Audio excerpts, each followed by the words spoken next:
Assalamualaikum warahmatullahi wabarakatuh. Salam sejahtera bagi kita semua. Om Swastiastu, Namo Buddhaya, salam kebajikan. Pertama-tama dan yang paling utama, marilah kita panjatkan puji dan syukur atas kehadiran Allah Subhanahu wa Ta'ala yang telah memberikan rahmat serta hidayahnya kepada kita semua. Tak lupa pula sholawat serta salam senantiasa tercurahkan kepada junjungan kita, yaitu Nabi besar Muhammad SAW, keluarga, sahabat, dan kita sebagai umatnya yang selalu menantikan syafaatnya di hari akhir. Amin.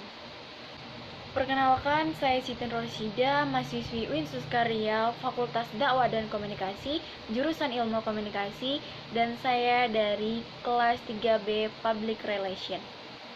Sebelumnya, pada kesempatan kali ini, izinkan saya menyampaikan sebuah pidato singkat saya dengan tema Gerakan Sadar Hukum yang berjudul Pentingnya Kesadaran Hukum di Masa Kini, untuk memenuhi tugas pada mata kuliah Sistem Hukum Indonesia yang dibimbing oleh Bapak Yantos, SIP MSI. Baiklah teman-teman sekalian, sekarang ini banyak sekali peristiwa di Indonesia yang menunjukkan semakin rendahnya kepercayaan warga masyarakat terhadap hukum dalam makna hukum positif atau hukum negara.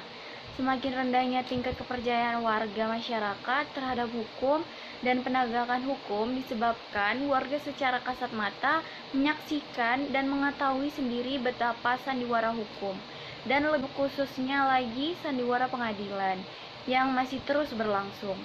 Sosok-sosok penegak hukum yang kini masih bergentayangan, yang kemudian masuklah sosok-sosok lama dengan paradigma lama tetapi dengan kemasan baru, konkretnya yaitu sosok-sosok sapu kotor di lingkungan penegakan hukum yang masih eksis dan bahkan semakin hari semakin memperkokoh posisinya.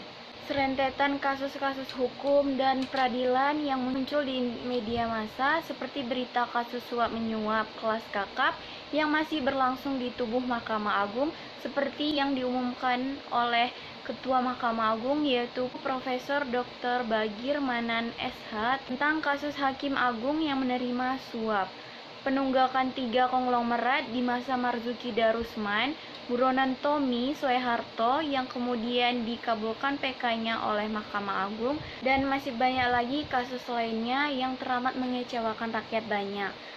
Bagi yang mengkaji ilmu hukum, tentunya mengetahui bahwa pemidanaan atau penghukuman secara legal di bidang hukum pidana mempunyai sejumlah tujuan, seperti menakut-nakuti warga masyarakat luas agar tidak melakukan satu tindakan kriminal, membuat jerat si pelaku agar tidak mengulangi kejahatan yang pernah dilakukannya, merehabilitasi si pelaku agar mampu menjadi manusia baru setelah usai menjalani hukumannya. Namun, pada kenyataannya, tujuan pemidanaan ini pun banyak yang tidak mampu diwujudkan karena vonis pengadilan yang sering dijatuhi oleh pengadilan. Sama sekali kontras dengan rasa keadilan warga masyarakat, tentunya bebas dan putusan bebas untuk terdakwa kasus korupsi misalnya. Jelas sangat melukai keadilan masyarakat. Dampak langsung dari peristiwa itu adalah membawa warga negara masyarakat membuat bentuk social control sendiri dengan cara-cara kekerasan seperti perilaku kekerasan dalam bentuk penganiayaan, pembunuhan, dan perusakan barang. Oleh karena itu, bahwa akar masalah merebaknya kekerasan adalah buruknya tingkat kepercayaan warga masyarakat terhadap pemerintah dan penegak hukum. Maka langkah paling awal yang sepatutnya dilakukan adalah mengembalikan kepercayaan warga masyarakat terhadap hukum dan penegakan hukum.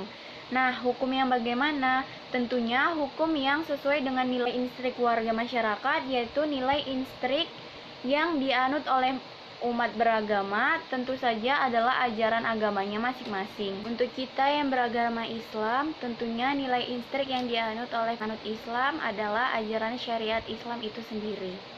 Peristiwa kekerasan dan kerusuhan tak lain adalah manifestasi dari rasa ketidakkepercayaan rakyat banyak terhadap hukum negara. Maka kita harus berjuang agar hukum dapat dikembalikan pada akar moralitasnya, akar kulturalnya, dan akar regulasinya. Sebab hanya dengan cara itu masyarakat akan merasakan hukum itu cocok dengan nilai-nilai instrik yang mereka anut. Karena sepanjang aturan hukum yang ada saat ini tidak sesuai dengan nilai-nilai instrik warga negara masyarakat, maka ketaatan hukum muncul hanyalah sekedar ketaatan yang bersifat komplain atau taat hanya karena takut sanksi, dan bukan ketaatan yang bersifat internalization atau ketaatan karena benar menganggap hukum itu cocok dengan nilai-nilai instrik yang dianutnya.